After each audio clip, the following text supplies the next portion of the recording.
What's up, and welcome to the show, brother. That's right. That's what we're doing. Don't. How are you laughing, Katie? I don't get. You're always, like, I Caught want to me know off what guard once again. I want to know what goes on in Katie's head, man, because he's always laughing at stuff that we don't know. Yeah. Anyway, welcome to another Monday night here on 520 iXc for what is it? July 22nd, 2024, man. Glad that y'all are here. As always, if you're hanging out in the chat, make sure you let us know you're here, man, by leaving a comment so we can shout you out for hanging out with us, man, and get in on the conversation. Yeah, man. Let me go ahead and let me hit this real quick before we introduce everyone that's here with us tonight. We told you guys last week we actually were nominated for 2 categories in the Spin Awards, and voting is now open, so you can go and vote for 520 for best afternoon show and best radio show with 2 or more hosts. We would appreciate you doing that. Again, it's thespinawards.com. I think I'm gonna have to adjust that in here. I can do that when y'all are talking. But yeah, thespinawards.com. Voting is now through, I believe, August 15th. So go vote. We would really appreciate that. And let's go ahead and let's meet everyone we got hanging out with us tonight, starting with my guy KD. What's good? Happy Monday. Dude, are you just getting ready for the DNC out there in Chicago? Is that what happened? Did you go out and catch a stray, or I what? probably need to put one on the other ear too, though. You know what I'm saying? It's going down. It's Monday night. What's good, peoples? Solidarity and unity. That's what it's about. Make sure you continue to fight, and fight some more. Happy Monday. There's no possible way we're gonna get in trouble tonight. Not at all. Oh man, that was Swiss. unexpected. Hey, I'm back. Missed y'all last week. I got a big old boot on my foot today, so that's fun. I gotta wear one of those boot casts for 6 weeks. So Holy Smoke Fest is gonna be a blast. But yeah, I'm excited to talk tonight. Love it, man. And returning after a little hiatus, but welcome back to the show, Darius. What's up? Hey everyone, it's Darius back again, trying to make this less of a inconsistent occurrence and be here a little bit more frequently. Yeah, I don't have any injuries to report.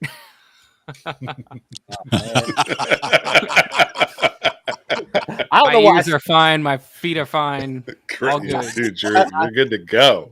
I don't know why I said that like I was sad. I was just like, oh man, no injury. This seems like terrible of me. You guys already know what to do, man. Make sure that you are signed up for our Substack. That is our email newsletter. It is free to join. 520collect.com/Substack will get you there. If you want to join as a paid member, you will be a producer of the show for $5. So that would be awesome, man. So we can keep doing some shenanigans here. I know we're going to be joined by our guy, Mr. C Live. He'll be on here momentarily. He was having a little bit of technical, I don't want to say difficulties, because I mean he just had some stuff he needed to reboot. So he'll be on here pretty soon. So that'd be cool. But yeah, man, here it is, another Monday night. You know, there's been absolutely nothing happening in the world. Yeah, so boring. Yeah, let's so I guess let's get into it, man. Last week, the Republican National Convention, there was some stuff there that did pertain to the Christian culture. Oh, there's probably our guy, Mr. C. Yeah, man. What's up, Mr. C? Hey, what's going on, guys? Ooh, yes, crispy. There you go. So introduce yourself real quick. We were just getting ready to jump into our topic. All right. Well, this is Mr. C Live. I'm the program director of 520 Radio, also the host of Live with Mr. C While I Punch You That Ministry. also a contributor to this platform, iXc. I come ever so often and have fun with the guys, man. I'm ready to rock. Love it, man. Love it. Well, you know what else was punching in the face was probably a little dose of reality for Christians across the country, as the RNC, man, they did some things the Republican Party did this past week. I'm not going to go into depth here. If you want to go check out this article from Not the Bee, you can. But here's the highlights, man. So they had on the first night of the Republican National Convention, Amber Rose, OnlyFan, pro-abortion, et cetera, came in, gave a speech. That same night, we also had a Sikh prayer to an Indian god. I probably can't say it right, Wahaguru or something like that. But that was cool, I guess. And then on night two, Eric Trump, Donald Trump's son, defended the Republican Party's choice to remove one man, one woman marriage and a national ban on abortion from the official platform. And then, the highlight, at least for me, was, I believe it was night three, Hulk Hogan, man, came out, ripped his shirt. It was awesome. It just felt like Monday Night Raw was in full effect. I said, actually, I saw it on a meme, but I'll take credit for it. I said, hey, in my house, we vote for whoever Hulk Hogan tells us to vote for, because I don't want those pythons, man. I don't want that smoke happening. But Yes, sir. yeah, man. Okay, I want to get your guys' thoughts on just kind of the initial reaction to the RNC, because I think there's something that goes far beyond the Republican Party or the Democratic Party when we're looking at what this means as for Christians in general. So what you guys got? For me, I remember like several years ago, I preached a sermon. So even up to as probably as like late 2000 going to 2010s, more than roughly three quarters of the country identify, right? Now, if you fast forward to even like now, maybe a few years ago, you do a look at polls again, probably less than 10% or maybe close to zero identify as Christian. So based on the stats and what's actually happening, it lines up. It's sad, but the math supports where we are as a country. Wants to make sure they get their votes in, so they're going to go wherever the votes go. So if it means taking a stance away from the event as far as backing, then that's what they're going to do if they feel like that's what is needed to stay in the White House. That's what it says to me.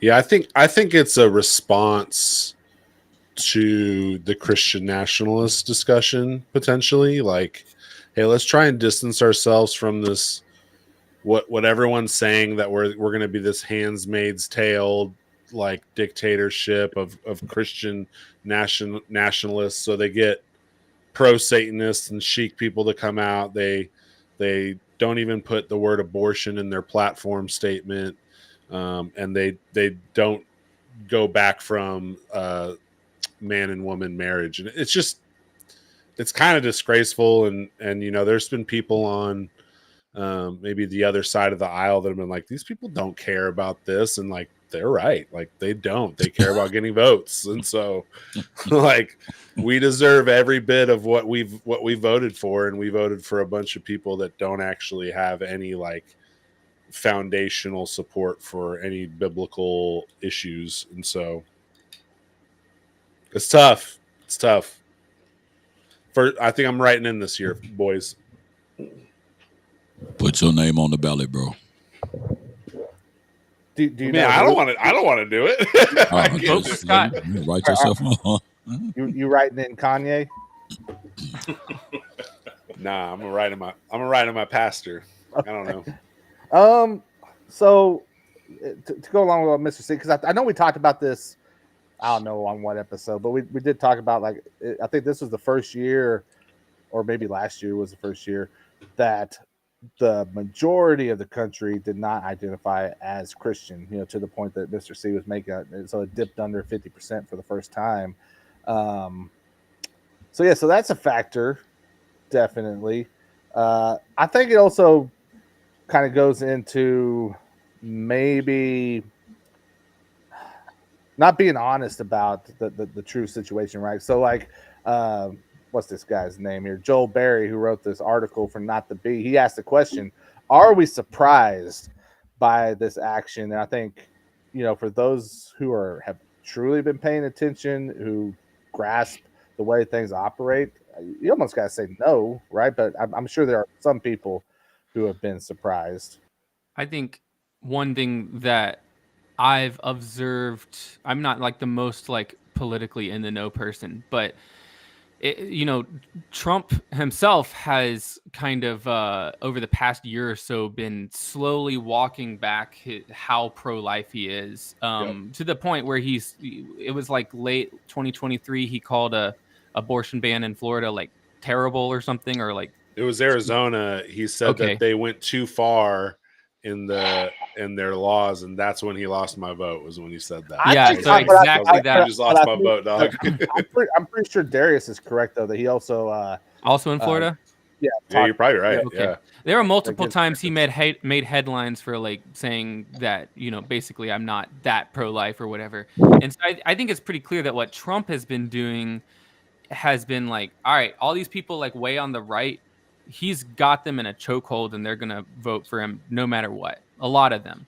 And so a lot of people who were originally voting for him because he was the pro-life candidate are now voting for him because he's Trump. And so he's starting to walk back his view to catch some of those middle, kind of moderate conservative votes that he might not otherwise get. Well, and I think this is the Republican Party following suit on that strategy. I just don't know if I'd trade the evangelical vote for the moderate vote. Like, is what I'd be interested in the numbers, just from like pulling the morality out of it, just from the numbers. I'd be interested if that's like worth the risk. I think we're going to see a lot of evangelicals vote for him anyway, but the question is how many. It's kind of a gamble for that demographic. Yeah. Not that I know anything. What's up, Zero joined us. Yeah. What's up, man? Sorry, I lost track of time. I'm working on something with my wife. Are we talking about politics, or we just talk about the Republicans? So far, we've been talking about just the response to last week's Republican National Convention and the way that it seems like the Republicans have kind of turned away from at least the desires of the Christian voting bloc. All right, you guys ready to all be shocked and horrified? Do tell. From Katie, is your ear okay? Oh no! You look like you got some sort of an injury. Did something happen? I know they be out there pew-pewing out there in the Chirac, but dang, you caught you know what I'm saying? You caught a clip. Man. Oh man. Listen. Don't forget the fight. Hey. Listen. Fist in there, right? A friend of mine posted this. A friend of mine posted something about this, and I put the joke out there that the people that weren't that, they understand government. They understand that initiatives need to be earmarked. Wow. That's like the dad joke of politics, right there. All right. Holy crap. So y'all talk about the Amber Rose thing yet, or that's what we're talking about. We have you guys mentioned that she spoke, and we mentioned the Sheik prayer. The Sheik prayer and the Sheik prayer. Yep. Okay. Trump, defending the party's choice to change their stance on some issues. So, okay. What issues have you guys addressed? I'm sorry, I'm asking for a recap. Dude, you weren't watching the show. I lost track because I've been following a lot of these. Okay, I've been following a lot of these commentators. I've been following these takes all week, and I don't know how many you guys have kind of mirrored or agreed with, or just happened to say some similar things. Here's what I've seen, not knowing what you guys have said. This week has been nothing but virtue signaling and morality spiraling, and I talked to you guys about that before, where it's, well, I'm so moral, we do this, or I'm so moral, we do this, in combination with a lot of purists trying to elevate the Republican Party to the level of their religion, or where their religion should be, because there's a lot of like kind of moral people trying to bring the Republican Party up to their Christianity, or what their idea of Christianity is. That's on par with morality spiraling. Yep. That's empty platitude. That doesn't mean anything, because if I'm going to take them seriously, and if I'm going to take people seriously as they do that, then I have a solution for you. It's called Christian nationalism. You might be interested, because that's what a lot of people are preaching right now. They're preaching Christian nationalism, but they don't want to say that word because it can't be Christian nationalism. But they also want to bring their politics up to the level of religion, while chastising anybody who brings politics up to the level of religion. That's all I've seen this week. So it's either like you're having a political discussion or you're having a religious discussion. Yeah, well, that was my point. I don't know where we are. I felt like the RNC was a response to, we don't want to be called Christian nationalists, so we're going to put all this up on the stage as like and like put all this language in our platform and really remove ourselves from that. That's good, because the Christian nationalist movement has its figureheads. It is a movement of its own. And if you want to get on board, I don't have a problem with Christian nationalism. I think it's great. Yeah. But I think people who represent Christian nationalism should lead Christian nationalism. Now, as far as Republicans just being basic conservatives, you have Amber Rose coming out here saying, I thought that Trump was racist, and then I found out that my dad liked him, and then he said, prove it. Now, that's such a basic story, but she has 20 million followers on social media. Right. So you can take any random person who doesn't have 20 million followers, or you can make a political move and introduce your movement to a bunch of people who never would have given it the time of day by giving their figurehead. That's a great political move. Now, if you want a virtue signal and you want to jump into morality spiraling and, our party doesn't deserve to have whores and sodomites, I can agree with you, but I also would introduce you to Christian nationalism, not Republicanism, because it's not a religious movement. Like you got to pick your battles. And that's it right there. So I hopped into a Twitter space the other night that Bryson Gray was hosting, and they were talking about the RNC, and I just heard a lot of people who, were kind of crying because they were like, oh well, the Republican Party has always been the Christian party, and it's like, no, but they haven't. Just a lot of Christians that happen to be Republicans. Well, and like it talks about in this article, like there's always been a lot of lip service to Christian culture from the Republican Party because it was a strong voting bloc for them. Well, that's how it became a voting bloc. They created Christian nationalism as a voting bloc, and that's why you had the 90s. You guys remember Marilyn Manson protests and how Christians were about every album cover. And I mean, if that's the culture you want to go back to, that's going to be Christian nationalism. But they created that back in the 70s. But we've sworn up and down we don't want that. So like whenever I've seen people online with that conversation, it's like, but I thought you rejected Christian nationalism because that's what you're advocating for right now.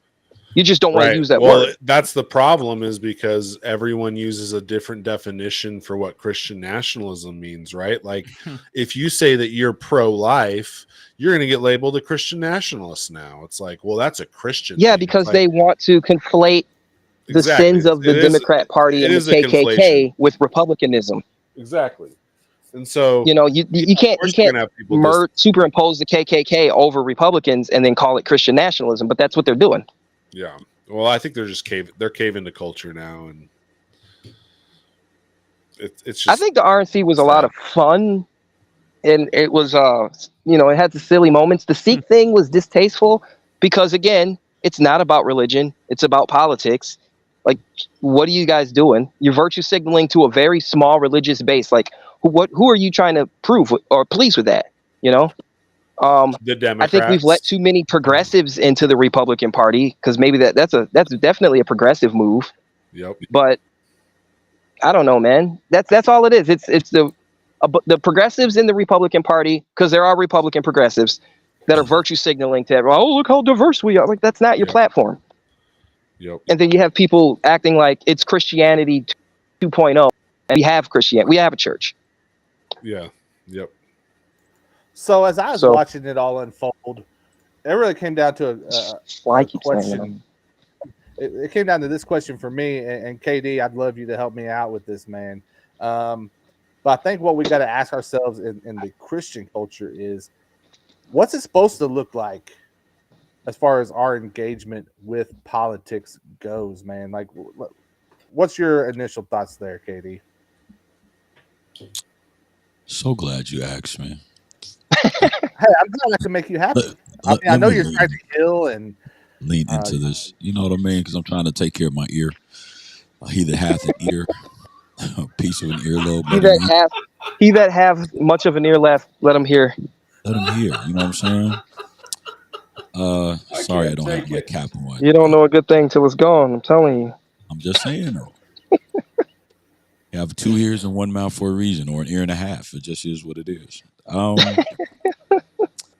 So, and to your question, Eric, just even kind of looking at some of the stuff that was in the article, because I think the article takes a really biased stance in the position, and wants to label it a Christian stance and position.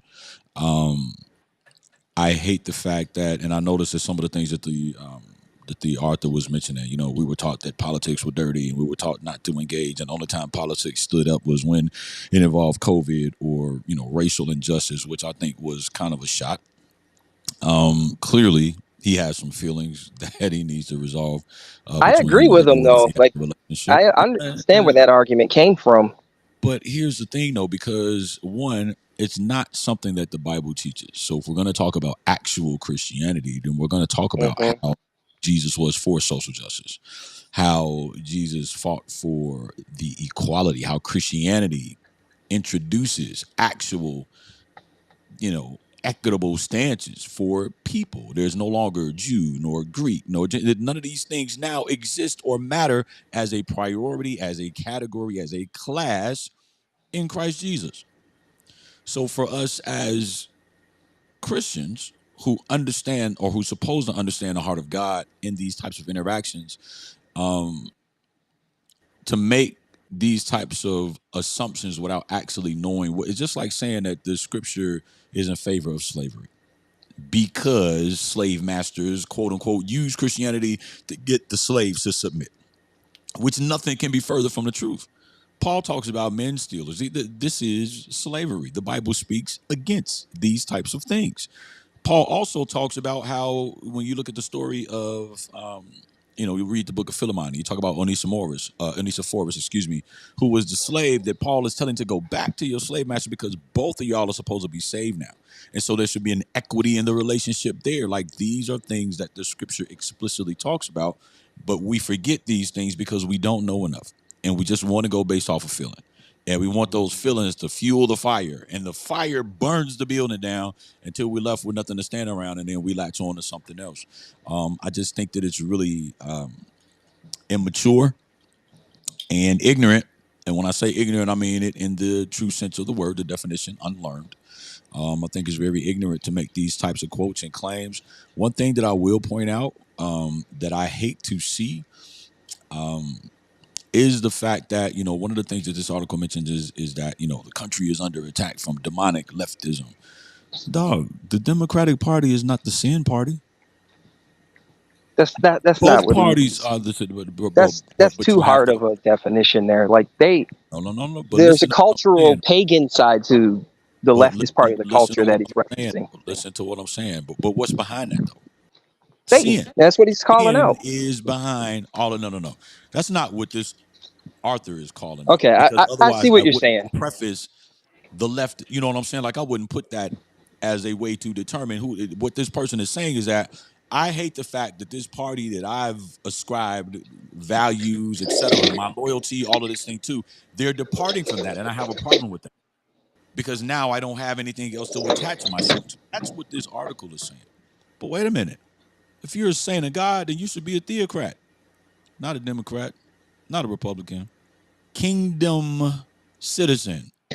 That means that God is my ruler and my life is lived now that I've been pulled out of darkness and translated into the kingdom of his dear son. These are my priorities. Does that preach and minister disengagement from what goes on? No, because scripture tells us to pray for elected officials. We understand the sovereignty of God. We understand predestination. We understand these things. And so our prayers should be from these standpoints and these vantage points. But however, we cannot allow ourselves. So at the end of the day, this dives heavily into idolatry. Whether we want to hear it or not, whether we want to have that conversation or not. No, dog. Listen. If I'm willing listening. to even equate the level of my political views and my salvation, I have a problem. Okay, that I can agree with. That becomes now idolatry. Man can't serve two masters. I just don't want people to get it twisted and think they can't be political because it's idolatry. Bro, listen, at the end of the day, though, my allegiance is to Christ at this point. Well, so let me. Two things can be true at the same time. Yeah. I don't like where this argument is going because it's making it sound like if you're political, you're idolatrous. That's not what I'm saying. Like we can pray and still be involved in politics. Like we can be. They're two contextually different things. They can't have level footing. They don't have to. They don't have to be equals, but they're contextually different things, and that's what I don't like about that argument. So let me throw a question out there that I think maybe help guide us here a little bit. The question becomes, is it fair for Christians to be able to expect that any of these man-made, man-led organizations are ever going to reflect our values and our beliefs? You cannot legislate a law that does not have a moral backbone. And we are called to uphold the justice of the Lord in the land. And so we are supposed to be involved in the politics and the voting and those things. We are supposed to care about those things. And I think what KD is saying is like, hey, even if we lose in that, I'm not putting my hope in that because my hope's in Jesus, but it is still important. I think that's what he's trying to say, because I agree with everything you're saying, Zero, and with everything KD is saying. I think they are two mutually exclusive ideas that one sits nested under the other, in that we are called to uphold justice. One should be nested under the other. Get it twisted. Departed away from what it was originally purposed to do. Government is supposed to fall under the template that God has set and established for us. Once we stop doing that, then again, preferential involvement in one versus the other, when I'm supposed to claim allegiance to both of these things, that creates a conflict. A double-minded man is unstable in all his ways. Let not that man think that he receives anything from God. We have to view things the way that God does. And again, switch to your point. I'm not saying disengage. I'm not saying stick your head in the sand. I didn't hear you say that. That's how I hear it. Yo, turn around. No, bro. What I'm saying is sober. Remember, when the George Floyd stuff happened and everybody went online and started going crazy, it became about color instead of Christ. Now, when we talk about politics and all of these feelings that we have because of who was elected after that, what's gone on in the aftermath of that, it became more about policy than it did about the cross. And we have to make sure that we understand how to not allow that one to bleed over into the other, bro. Yeah. Well, I think a lot of us are friends with people who are very passionate about their politics, who were never Christians to begin with. So it's kind of hard to have that separation there. Then you have this entitlement from the church. Like, oh, we deserve to have, like, that article is completely entitlement. Like, we don't. Disappointed. He's pouting. Because he came from a position of entitlement. Like, he just assumed the Republican Party belonged to evangelicals. And it's like, is there separation or not? And I'm not doing the whole separation of church and state quote that people throw out there. I'm saying you can have levels of allegiance. Like, they're not equal things. You can't put them on the same level. Like, you know what I mean? Otherwise, be a Christian nationalist. Right. But evangelicals have been a category that was specifically applied from the RNC in the 70s. Yes. Like they foolishly allowed themselves to be weaponized and used, and they've just giving into this entitlement. And they're like, hey, we kind of like being pandered to. We kind of like that we can protest and these album covers will go away and everything. But like protesting and prayer are not the same thing. This is what I'm talking about when I say there's a lot of progressives in the Republican Party. They stand for conservative values, but then they take a progressive approach to it. It's like you cannot fight against you cannot fight using the tools of your opposite or your enemy. It's like, classes are in different games. You got your healers, you got your fighters. You can't fight the way that progressives do and be a conservative. That's just retarded. You can't do that. So I've got an example I want to throw at us in just a moment, but first I want to hear from Darius, because Darius, you're the youngest one of us here, and I'm trying to put myself into your shoes. Like, man, if all of this stuff had been happening whenever I was your age, like, I don't know how it would make me feel about all of this stuff, man. Like, so give me your perspective on trying to navigate all this craziness at this point. So much pressure, man, in that question. I'm the resident Zoomer. Is that what it is? Is that what you guys are called now? I don't know. The Gen Z. I thought it was Token. The Token young guy. Yeah, the Token young guy. I think it is weird that like the first election I really like remember following in any meaningful way was Trump Hillary. Just an interesting place to jump in, and it feels very different from the way politics looks when I look back. I don't know if that's actually true, but or if it's like a golden lens of nostalgia sort of thing but no, it's true. People talk about it. It got pretty nasty, and it seems different, but man, something that I see a lot of people who are my age who are either like, I gotta vote for this party because that's what my parents did, or I gotta not vote for this party because that's what my parents did. And we're really locked into this two-party binary. And to kind of talk about sorry, I'm trying to like not read this comment at the same time as I'm talking here. I don't know if this is answering your question at all, but I've personally kind of seen a lot of people my age either get really hardcore into one of the two parties or get super disillusioned with both of them. And a lot of people are kind of like, what's the point of even voting and stuff like that. I've kind of come to a point personally where, back in 2020, I was like, look, both these candidates really are cruddy. And it's like, I understand the argument that like, this candidate is a means to an end, or like, if I don't vote for this person, I'm really voting for the other person. Although I think that's a logical fallacy, because that's just not true. We can get into that, I guess. But I was like, I got to explore some third party options, because I don't want to just not vote and not do my civic duty. But I kind of saw it as almost like a protest vote.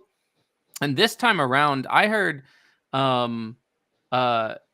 somebody talk on a podcast one time that like one of the things that third parties are able to do for our kind of two-party duopoly is they're able to exert an outside gravity, if that makes sense. So like if you've got a state that's going to go blue no matter what, but then the Democratic candidate has a position that leads to like 10,000 people voting third party, then the Democratic Party of that state has to say, okay, how do we get these 10,000 people back, or at least That's lot like of what happened in Michigan.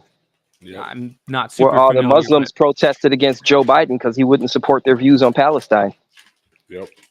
Well, there you go. Yeah, exactly. Kind of like that kind of thing. And so it's this like third party gravity where even if they're, realistically don't stand a chance of winning, your vote actually is meaningful. And so this time around, I'm like, I'm just going to vote for who I want to be president, which is maybe how we should have all thought of it all along. I don't know, but in a sense, like it's not just a protest the system sort of vote. It's like it could actually have a minuscule kind of moving effect on whichever party does win. And especially if you're in a state like mine, that's definitely going to go one way or the other, no matter what.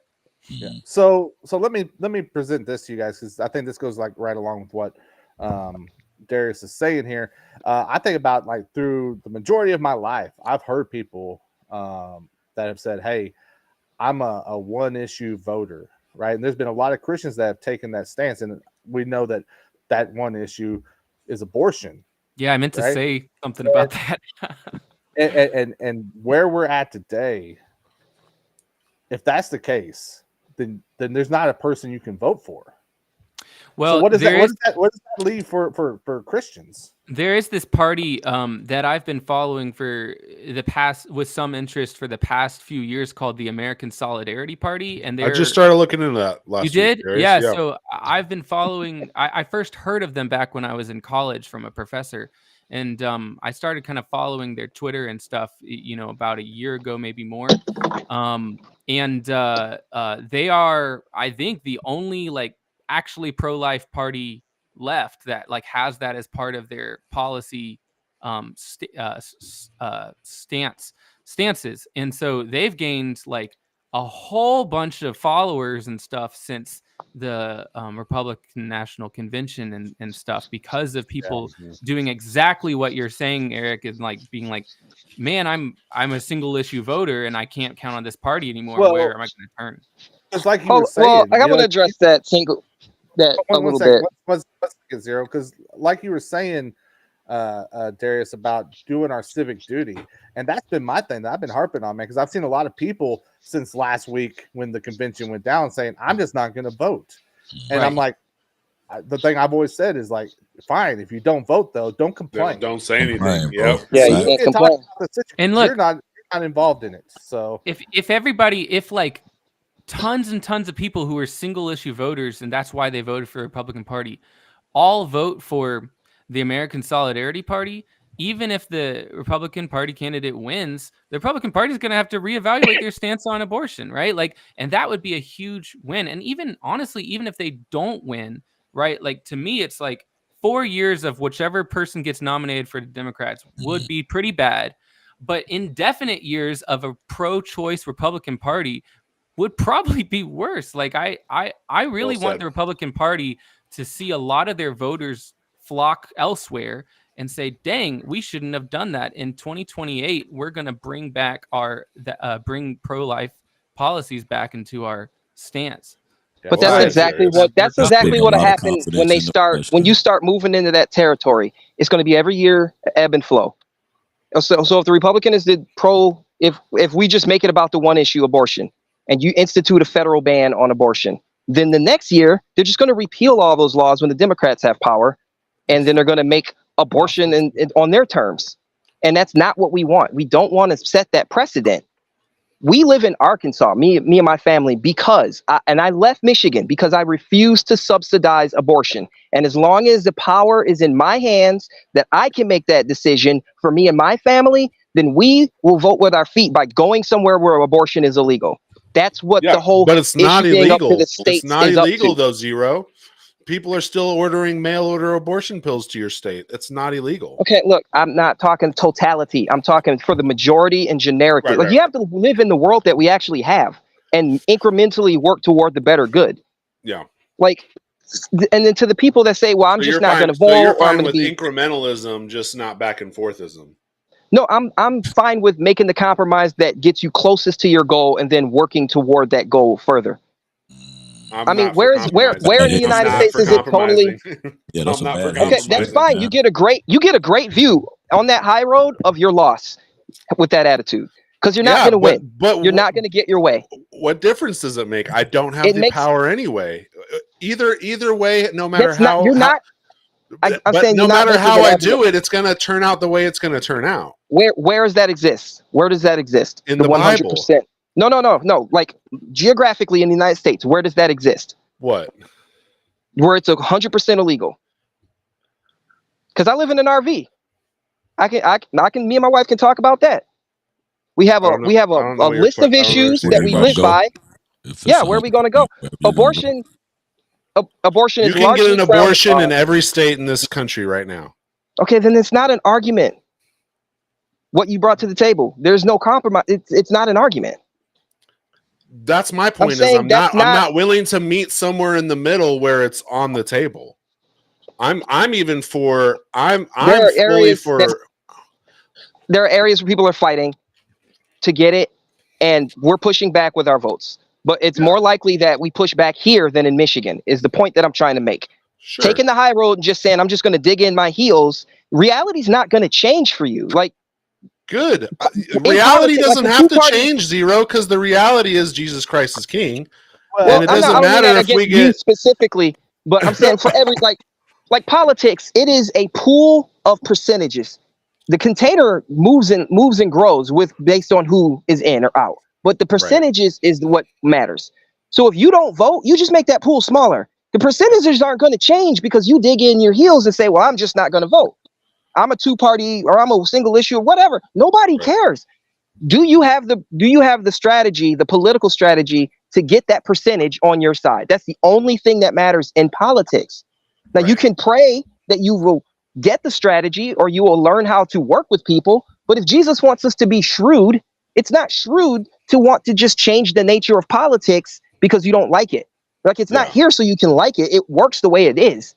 And you have a larger percentage on either group. If there's a third party that grows rapidly enough to take over, because I was looking at the United States Taxpayer Party, but all they do is whine and complain and opine online, and then they put women in positions of power. So I'm not going to keep voting for them. Like I have my issues that I would like to vote for, but like put all of your issues on the table, see what you can get. That's how politics works. Yep. And as far as like God's ability to change things outside of that because he is greater than that, work on those things. Culture is greater than that. Work on those things. God controls all of it. Pray that God moves those things. But just digging in our heels and say, well, I'm just not going to do it because I don't like the nature of the game. It's not going to change. I don't think that anyone has said that here, Zero. We just said we're not voting for the people who candidates. The people who take the moral protest and then they try to play outside the rules, that's exactly what they do.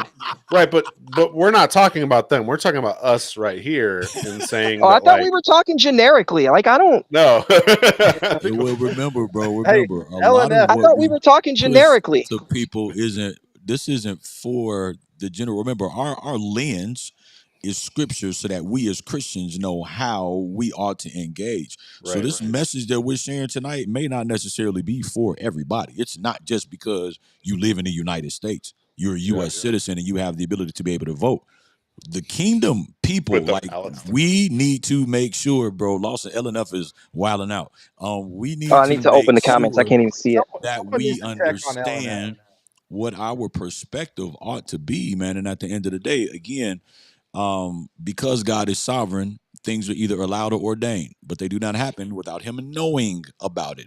And it's not even necessarily that God gives permission. It's just the fact that God allows certain things to go on because in his equity, he's giving man a chance to repent. At the end of the day, that is all that matters. We're going to keep continuing to run the country into the ground.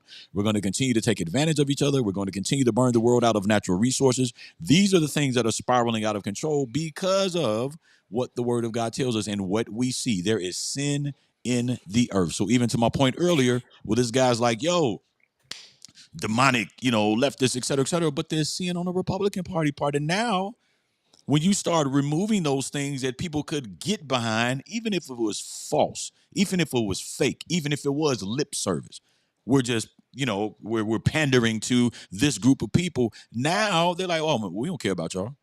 You're not important enough to us. And that's politics. That's what I'm trying to say. That's politics.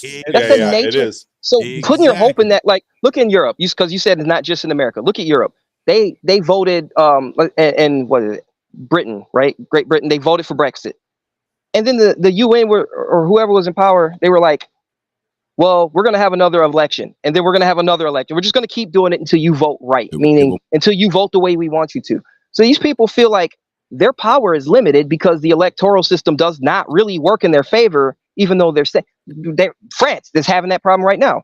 Now, as Christians, we're blessed because we can move in and outside of that circle. We can appeal to God. We can appeal to heaven. That's why the people on MSNBC are bugging out about that flag because they don't like the idea that we can move outside of the circle and appeal to heaven. So, and people with greater resources can also appeal to the culture.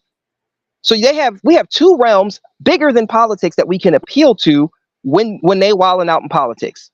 Y'all want to use your money and power to cheat? Okay, I'm gonna pray to God that he judges you. God is the one who controls things ultimately. They hate that. They don't like that. So I'm fully aware. But we all have a position politically. It's just the fact that we want to say that our position is the right position. And it's just the one that we favor. Like if we own up to that, it's like, this is the one that I like better. And I'm also a Christian. If we could just do that, we have to be sober about that, because at the end of the day, am I going to quote myself on that? Am I going to die on that? Yes. This is what I agree with. People are going to die on that hill, and they're going to. That's not the hill to die on, bro. At all. No. What I'm saying, but this is people's attitude. They're gonna take their preference and they're gonna say that it's objective. We have to soberly look at these things, because I can't just hang my hat or not hang my hat on one big issue. And you can tell. Now y'all both on level footing absolutely when it comes not. to same-sex marriage. Now y'all both on level footing when it comes to abortion. What now? Oh my goodness, the sky's falling. And KD, you could tell that Christians are not approaching this from a sober stance. Not at all. By the reaction to this stuff, right? By saying, getting our feelings and crying about, oh, the Republicans have left us. Can't even get press on my ear. Who cares? Because you guess what? That more than anything, that's probably an attack from the enemy. That's just saying, hey, here's another chink in your armor that I can create right here. But here's the other part of that too. So I'm so glad that you brought that up, bro, because at the end of the day, what happens is that we get mad at the fruit, but we don't address the root of things. We're going to complain. We think that these parties are the ones who created sin. We act like these are the individuals who invented sin. These are the folks who were present in the garden. The serpent was a Republican or a Democrat. These are the individuals who tempted Eve to take a bite of the fruit. Like, we're mad at the vehicle, bro, instead of the person who's driving it. Well, not even that. I think the church dropped the ball. The church dropped the ball on this. Yeah. Many times. And you have to expect carnal people to behave that way. Yeah. But I think the argument that he was making in that article, again, the argument is he's calling the Democrat Party the demonic party because they always side with that stuff. They don't take the whole as a party, as a platform. That's what they choose. And now he's lamenting that the Republican Party is also moving that way on issues. I said because guess what? The Republicans are heading right there. I mean, the Republicans are where the Democrats were 20 years ago. Yep. Mm-hmm. Right? Okay. Hey, yeah. Republicans are just Democrats 20 years ago in general. So they're more progressive. Found I'm mad that you weren't here at the beginning of the episode either. Shame on you. So yeah, man. You would think that Christians would be used to not being in control. But I mean, that's the other thing that it shows. It's like we still think that we can control things. We walk around and we say God's in control, and then stuff goes out of control, and or stuff doesn't go our way, and then we bug out like we had a choice. Give me what I want. God is supposed to act the same way I would if I was in control. Exactly. Yeah, like we forget. We want God to do what we want him to do, man. But I'm gonna say something that's 1,000% not popular, and it's something that we talked about before. But again, it's something that bears going back to and revisiting. You guys mentioned the statistics going back, even 14, 15 years ago, going back to the 2000s, etc. How many individuals who identified with being Christians were actual Christians? How many are that was now? Just a big that was all virtue signaling and lip service. Look at that stuff, because when we talk about the parties and we talk about favoring stances and positions without even addressing all of the underlying things and the things that are tied to and connected to being a part of these groups. Maybe I'm just jumping on board with this because they don't allow this, but I don't want anything to do with the rest of it. People have done that with Christianity as well. Well, yeah, if y'all just be Christian nationalists, you wouldn't have this problem. Yeah, we're putting up people like Nancy Mace, who did that speech from the prayer night, being like, "Oh, I woke up at my boyfriend's house this morning." It's like that's your Christian Republican. Oh, like that's who y'all are going to prop up. Yeah, I didn't forget about it. Yeah, if the Christians want to be a voting bloc, we can do that, or we can be Republicans. You said Candace Owens? No. Nancy Mace. She's a not literally we.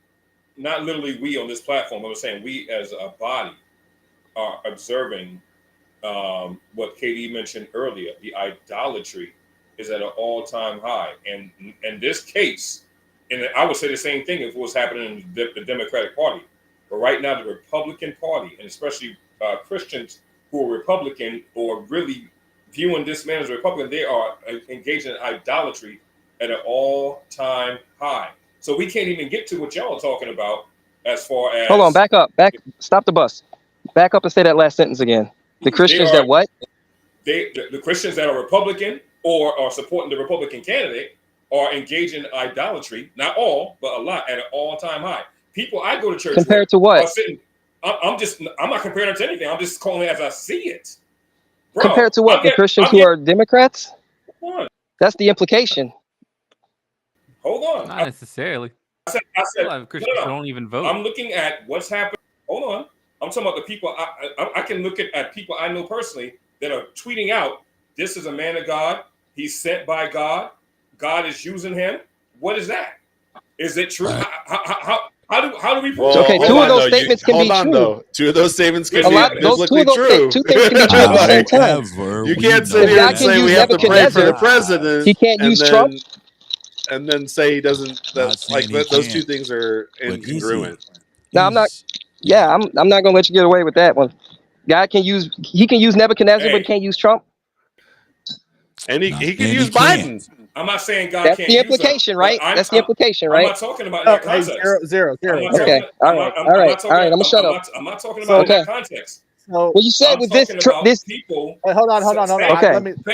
People are saying that he's a man of God, but they're mistaken. That's okay. Tell me. Hold on. The other two things that you tried to conflate with that God is using him, that God protected him, those things can be true without the first one being true. Well, I'm not going to sit here and say you're wrong about based on the example you gave, like Nebuchadnezzar. I'm saying, but what I'm saying is people are looking at this guy as a man of God. How? Where's the evidence? Some people, Tell me. Yeah. Some people are. Because mercy ain't the same as grace. So we need to understand that. We don't have a base understanding. That's my concern. Mercy is different. And then that's what I would say. Compared to who? Compared to who else? Like what other candidate is the man of God? Well, so what? Just to round off the argument, like, hey guys, I think what Mr. C is saying, and Zero, you and I know it because we live in the same area here. There's Christians, and then like especially in the middle of the country, there's God and country Christians. Yeah, did you see Dr. Jeffers' church burn down? Like that dude is like he's got a painting of Trump in the church, dog. I know it's an uncomfortable and that's what I led with saying that we don't need politics. You know, I know it's an uncomfortable conversation. Have these discourse. I'm sorry. Idolatry what it is. You know what I'm saying? We have to at least start there. That's all. I'm saying. Yeah, and if people are idolizing Trump to that degree, they should be condemned wholeheartedly. That's why I led with saying that there are too many people, too many Christians that want to bring their politics up to the level of their religion. And there are too many Republicans who want to pretend that they're Christians who want to do the same thing. And I say, if you want to do that, I got good news for you. There's a party called Christian Nationalism that does that. You will fit right in. And you can just virtue signal and morality spiral to your heart's content. Because you shouldn't expect it from Republicans. Say what you want about Donald Trump. Just don't talk bad about Hulk Hogan. So that's all I'm gonna say. Yeah, for real. Yeah. Hey, I'll tell you. Bro, that's my favorite moment of the week.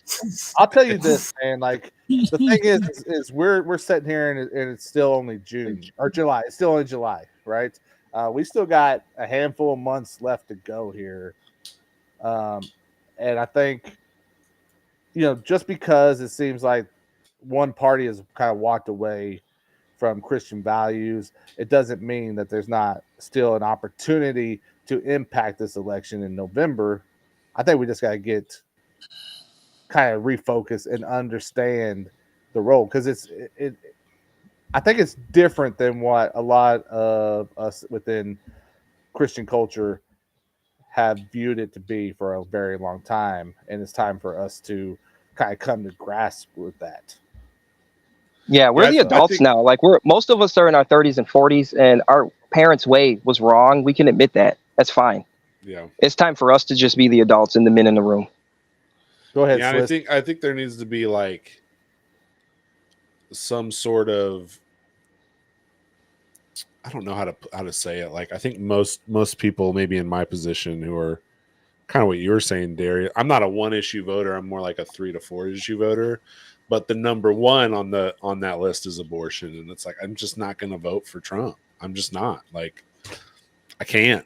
Like I'm too convicted to do it, and so like I am in a position where I'm like, well, what am I going to write in? How do I do that? Because I'm still planning on voting.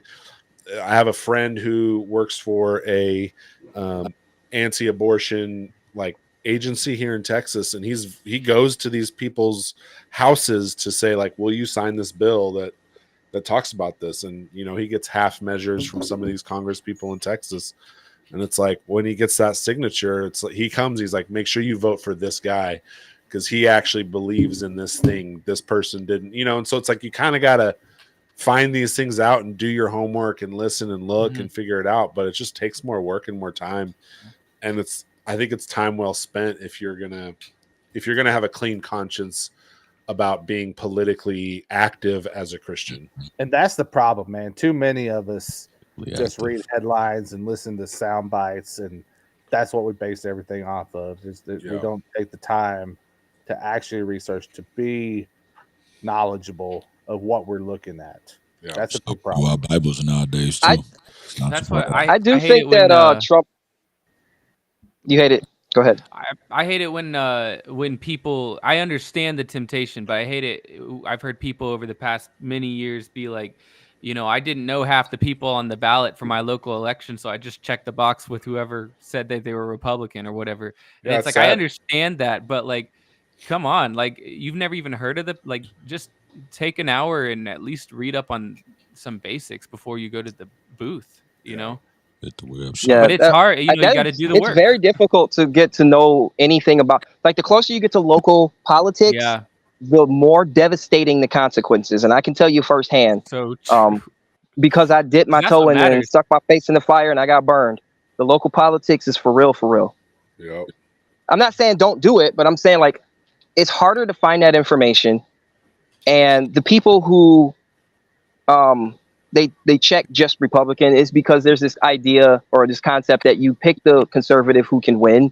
And because they don't know anything, they're just going on favor of that idea. It's kind of like check blue no matter who. I get it. Oh, it's kind of like when the Israelites chose Saul.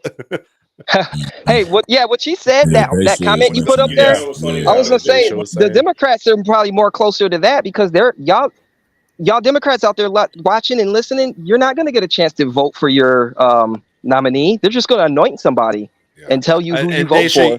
Thank you for bringing some context in here. However, none of this applies to America now, and none of that is relevant for voting culture as Christians. Even when you look at Old Testament, people say theocracy. Yeah, it should have been mentioned. Kind of. However, the theocracy was given as a way to show, reading Romans, show the people their sin. Hey, I'm going to create these rules and laws to show you that you cannot meet the standard. And you know, when you get to the end of Judges, people were doing everything in their own way, and Israel had no king. And then they elect Saul because he's dope and big and handsome, and he's a terrible king. And so they got to get David, but like. That's just to show us how flawed we are. That isn't to say that we're not supposed to not vote or not supposed to have systems in place. Because I don't think that's the argument she was making. I think she was saying I'm not saying that she's making that argument. Anybody I'm just who's making the theocracy argument should be aware. I'm not saying that she's saying that. I'm just saying the context of bringing it up though is a completely different context than what we're facing today. But it gets brought up as an argument anytime you start talking about the Democrats supporting paganism and Republicans leaning toward more Christian. Then all of a sudden we're theocrats. As soon as you start having that conversation, praise God. You know, let me say this about that. All right. Well, I was just going go ahead, man. He's still on tape delay. Yeah. No, one of the quickest things. I'll say this real quick. One of the most interesting things that I've ever experienced that basically helps me appreciate the complexity of politics I was in Harrisburg, Pennsylvania years ago for an event, and I asked him. I said, "What is your political affiliation?" And he answered me like this, and I'll never forget it. He said, "Locally, I think he said locally, I'm a Republican, but as far as national politics, I'm a Democrat." As far as national politics, he's I was what? like, wow. He couldn't even locally. I think locally, he said he's a Republican. But nationally, as far as national politics, he affiliated with the Democratic Party for his reasons. I didn't know that. I didn't know the ins and outs of the local politics of Harrisburg, Pennsylvania. But that's how he answered the question. I've appreciated how complex politics, on any level could be based on his answer. Yeah. Sounds like he's a better strategist than anybody I've ever heard. Go ahead, KD. Go ahead. We're gonna wrap up. Even in my home state of New York, a Republican territory, but overall, the state of New York is a Democratic state. That's another example. Mm-hmm. That makes sense. Yeah, he's a smart guy. I wish I knew more about my local politicians. I really don't. Get that homework in, buddy. What you got, KD? That is hard to find info sometimes. Yeah, because they don't have necessarily the cash. They don't want you to find it. The money they don't have. You know what I'm saying? So it's called search on your door, man. Optimization. You know what I'm saying? Yeah, that too. That means they don't have smart people working for them either. Or they don't have the money to promote it. It's a lot. It's a lot. To promote what? Their campaign. Just campaigns. Just yeah. Like Christians aren't going to put I think they lay low because, like, if you operate in silence, then people can't really mess with you and oppose you and get in your way and stuff. Like, the more transparency there is in your political activity, the greater chance you stand of people opposing you or tripping you up or anything like that. If you just be quiet, you're out of sight, out of mind, and then election time comes up, you throw up a few posters and they see that your name was on last year and they'll just check you. Yeah. Like, you really don't have to work that hard. Yep. Unless you're in a battleground state, then it's like head of state. Y'all funny.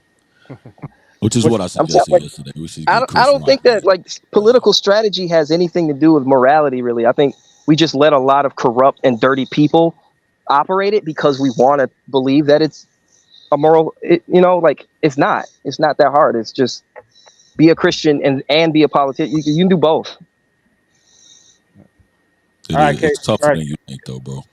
Katie, what were you going to say? Yeah, no, I was just going to go back to some of the stuff that Daisha was mentioning here in the comments, and then that Swiss just commented on. The whole thing with the theocracy, which again, as the body of Christ, we should still very much be a part of. It wasn't just simply to show man their sin and their inadequacy. It wasn't just simply to establish the law, which again, many of our present day laws are supposed to be based on at the very basis, template, understanding, meaning, what have you. But a lot of that was, as the scripture talks about it, being a schoolmaster and a shadow of things to come. So it wasn't just simply there to show us our depravity and the fact that we are in desperate need of a savior, but it's also there to make sure that we introduce and understand. Remember, when the children of Israel clamored for a king because they wanted to be run like other nations were being run, and Samuel was upset about it, God told Samuel, they're not rejecting you, they're rejecting me. And so when we as the body of Christ, we run around and prioritize. Notice the word that I'm using before you jump down my throat with what I'm about to say. Prioritize electing an official to govern over us. We're not rejecting the other party. We're rejecting God. There is one of the things that I hate that we don't do is, as Christians, as believers, as people who are supposed to stand on the word of God in its entirety, we don't allow the word to govern the entirety of our affairs. We don't allow the word to govern the entirety of our lives. We don't allow the word to govern the entirety of our emotion. We don't allow the word to govern the entirety of our thought processes. And so we still think, and don't get me wrong, I understand there are things that we quote unquote need in order to do God's will on the earth. It's why we're here. But we make the mistake in believing that we need these other things. We still need to be governed, conducted, watched over, submitted to a belief system that is no longer ours. This world is not our home. This world does not care about our beliefs. How often and how many times must these individuals, these groups, these parties tell you to your face they don't care about you, they don't care about your God, they don't care about your heart, they don't care about your well-being, they don't care about your mental health, they don't care about your emotional health, they don't care about your spiritual health, they could care less. But yet and still we clamor after the acceptance, we want to have opinions, we want to, what is God saying about these things? So it was not just the point of saying, hey, you guys are sinful, it's the point of saying, hey, everything that you need is in me. Stay connected to the vine. Apart from me, you can do nothing. But if you abide in me, you'll bring forth much fruit. These are the things that God desires for us. So when we talk about that thing about the theocracy and God ruling over his creation, we are supposed to be in the practice of practicing ultimately what is going to happen in the world to come. You know what, man? I think you're hitting the nail on the head, KD. I was thinking about this weekend. I'm gonna be a little vulnerable with you guys. I was thinking about my wife and how, you know, we're called to, you know, like our prayers won't be answered if we're not dealing with our wives in a reasonable way. We are to present our wives as holy and blameless, and when we get to that, like, there's a burden and responsibility on that. And I was like doing an inventory on myself, and I was like, I think I idolize my wife over Jesus, and that's why, like, I can't get to that point right now, right? And so it's like I thought about going to heaven and not caring about if my wife was there or not, and that like gave me anxiety. Like, I don't want to be away from her even in heaven. Like, I want to be with her. Like, I don't want to go to heaven and God be like, hey, you're going to be over here and you're going to be over here. And then I'm, you know, like, there's an anxiety behind that in me, which to me is idolizing the marriage that I have with my wife over that with Christ. And it's like, how do I get to the point where I love him more than I love her? And it's through that act that I'll finally be able to present her as holy and blameless to him.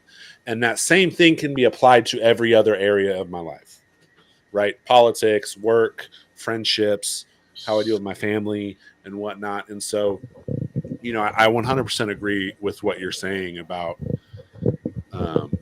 if we don't put Christ first, how can we expect Christ things to happen? And if we're not discipling, to Dacia's point, if we're not discipling and making Jesus, and the churches are delivering watered down sermons that have no contextual background, and they're not teaching people the way to make disciples, then the world's just going to keep doing what the world's going to keep doing. 1000%. I love it, man. We're going to wrap up for tonight. Here's the thing I can tell you guys. We've been saying it all year long that we knew these kinds of conversations were coming down the pipe at some point.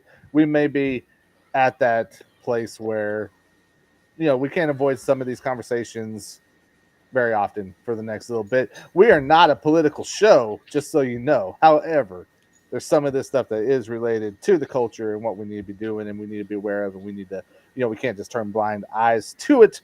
So we're going to try to address that head on. But yeah, man, I love it, dude. Yeah, I guess Zero had to get on out of here. But man, if you're watching after the fact, make sure you leave some comments on the video. We'd love to hear what you have to think or what you think about this conversation. We'd like to be able to, you know, have that dialogue with you. Again, make sure you're signed up for our Substack newsletter, 520club.com/Substack or 520club.com/newsletter. We'll get you there. It is free to join. I want to give a shout out to Mr. C Live and Darius Mullen for hanging out with us on the show tonight, fellas. I'm sure we'll see you guys again soon. Oh, here's Zero. Let's put him back in so he can get his shout out. But yeah, man, again, shout out to Big Swiss. Glad you're back this week, man. For Zero for Hire, King David, KD the Vessel. I'm Eric Boston. It is 520 Collective Indie Christian Culture. Y'all already know Dang what it is. What? LNF, bro, in the chat. LNF, you're done, dude. Go home. Or you already are. Where home. is Whatever that flag is there, dude. He's shout. Hey, That's Puerto Rico, right? And for DJ Lost and Found, man. For DJ Lost and Found. Keeping us entertained. Oh man, y'all already know, man. We'll be back here next week, man. Hey, can I? What? Trying to wrap it up, Zero. Gosh, we're trying to go home. In the middle of Swiss talking. No, I really feel like this is important. No, it's not. I literally. Yeah, you have 2 minutes, and then the opponent gets a rebuttal. So, all right, your mic will be muted. I think it was last year, maybe it was the year before that. I made a video called Two World Order on my YouTube channel, and the idea is very.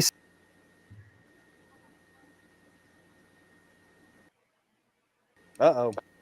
I guess we can just go watch the video. Yeah. So anyway, 4-0 for hire. Katie, the best of Boston.